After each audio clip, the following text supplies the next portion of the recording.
This is Blue Dragon for the Xbox 360.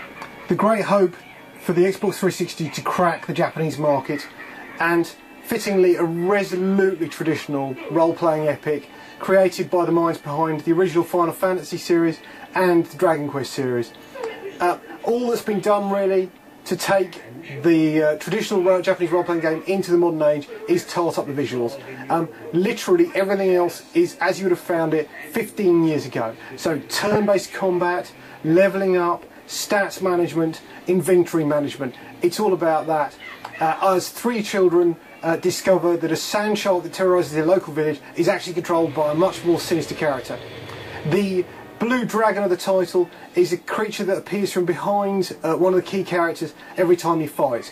And each character has their own mythic monster that fights in their place for most of the game. Unfortunately, that doesn't really bear any relation to the gameplay at all, because ultimately you always fight as the monster, and therefore the monster is rendered really meaningless.